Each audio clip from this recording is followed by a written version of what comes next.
So the journal articles that I read involved hippocampal sparing and whole brain radiotherapy.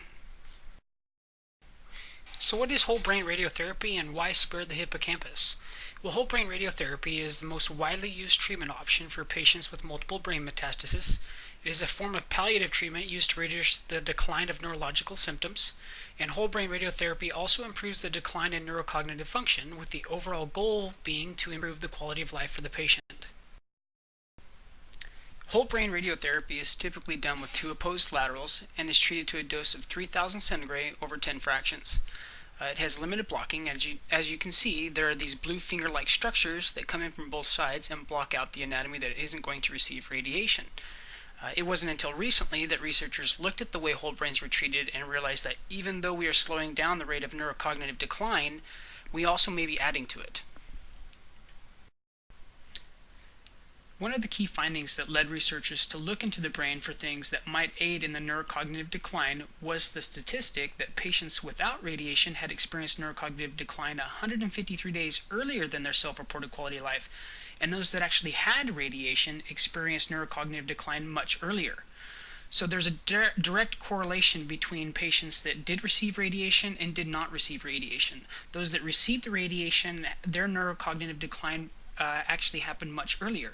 So researchers now wanted to look within the brain and find out exactly what structure is actually helping aid in the neurocognitive decline with these patients. Many areas of the brain were looked at, with the hippocampus being the main target. The hippocampus plays an important role in the consolidation of information from short-term memory to long-term memory and spatial navigation. There are two hippocampi, one on each side of the brain, and they are located on the cerebral cortex. Looking into the hippocampus, researchers discovered an area known as the subgranular zone. This area contains neuronal progenitor cells that, when exposed to radiation, can undergo apoptosis and therefore increase the neurocognitive decline in patients with brain metastasis. So essentially what they wanted to do now, because of this emerging evidence, is they want to take the hippocampus out of the treatment fields prior to irradiating the entire brain, in the hope that they will actually decrease the neurocognitive decline in patients and also provide a better quality of life for the patient. So in the article that I read, it involved hippocampal sparing with two types of treatment delivery, the first one being the helical tomotherapy and the second one being the LINAC-based IMRT therapy. So 5 anonymous patients with brain metastasis were selected. Patients underwent a non-contrast CT simulation scan of the entire head region with 1.25 millimeter slice thickness using an aquaplast mask for immobilization. MRI with T1 weighting was utilized, with the CT for target delineation, and a prescription dose of 30 gray and 10 fractions was prescribed. So the hippocampus was contoured on T1 weighted MRI axial sequences. The MRI provided great image resolution for accurate target delineation. Hippocampal avoidance regions were created using a 5 millimeter volumetric expansion around the hippocampus.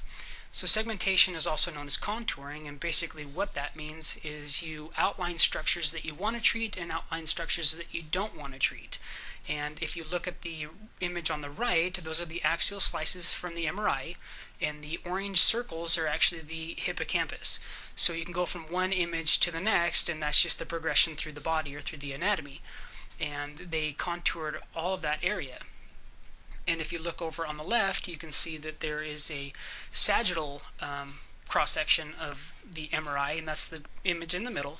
And you can see the orange structure there in the brain, and that is the hippocampus. And then the green structure around that is that 5 millimeter volumetric expansion around the hippocampus.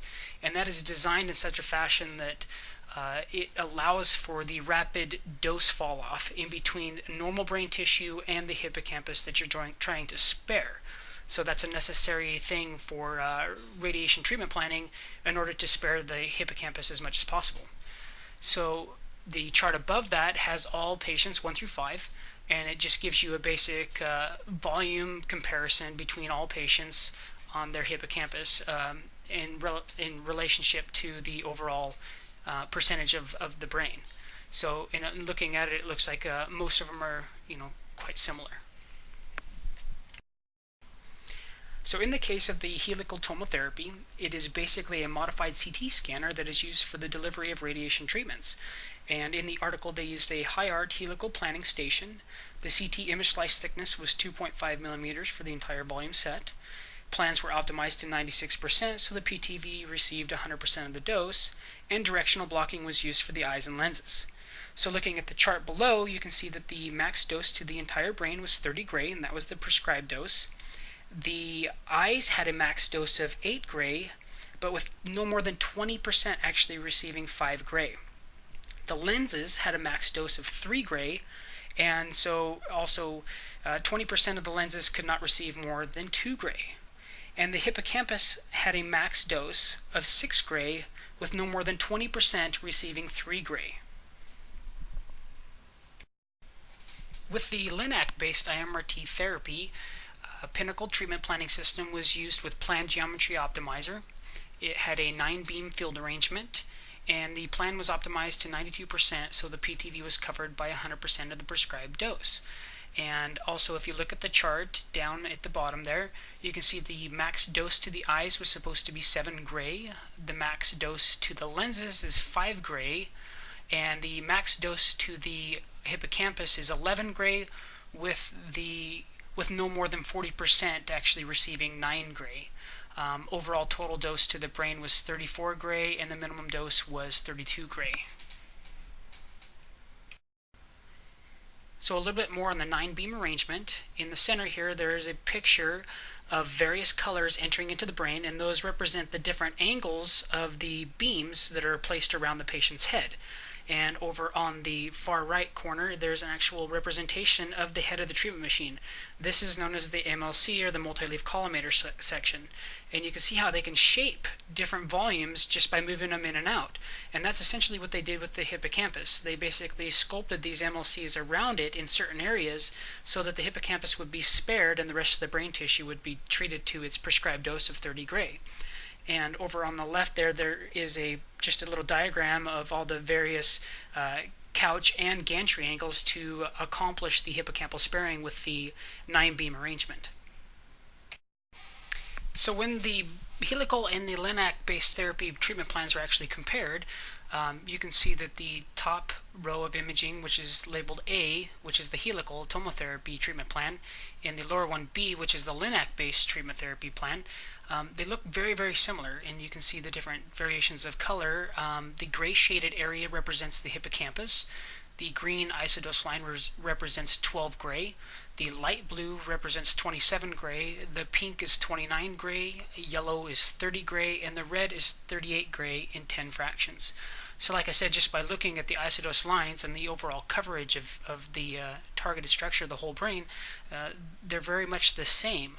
But when we take a look at the results, we see that the helical tomotherapy actually does a lot better with the sparing of the hippocampus. You can see that the median dose I have outlined in red there is a lot less compared to the LINAC-based therapy plan. Also with the max dose being a lot less for the helical tomotherapy versus the LINAC. But when you look at the eyes, you can see that the LINAC does a little bit better than the helical tomotherapy plan. And the reason being is the LINAC has the MLCs in the head of the machine that actually you can conform around objects such as the eyes and hippocampus to try to spare those things. So the tomotherapy machine is limited in its abilities to block out most of those structures, especially considering you had such high constraints on sparing the hippocampus, which it did extremely well in this case. You can also look at the lenses, which is on the far right, and the helical tomotherapy did much better than the LINAC.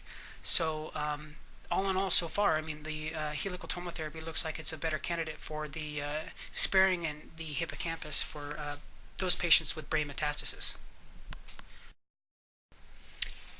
On average, the hippocampal avoidance was 3.3 centimeters cubed, occupying 2.1% of the whole brain planned target volume. Helical tomotherapy spared the hippocampus with a median dose of 5.5 gray compared to the max dose of 6 gray.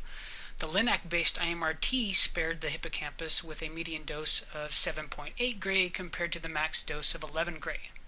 On a per fraction basis, the mean dose to the hippocampus was reduced by 87% using helical tomotherapy and by 81% using the LINAC-based IMRT.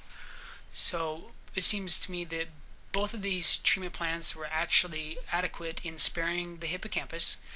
However, the helical tomotherapy proves to have an advantage over the LINAC-based IMRT given its statistics and results from the overall study. And so the conclusion here is that because preclinical evidence shows that irradiation to the subgranular zone of the hippocampus contributes significantly to the neurocognitive decline, most notably in the memory-related domains, conformal avoidance of the hippocampus may spare patients some of the neurocognitive decline and thereby improve their quality of life.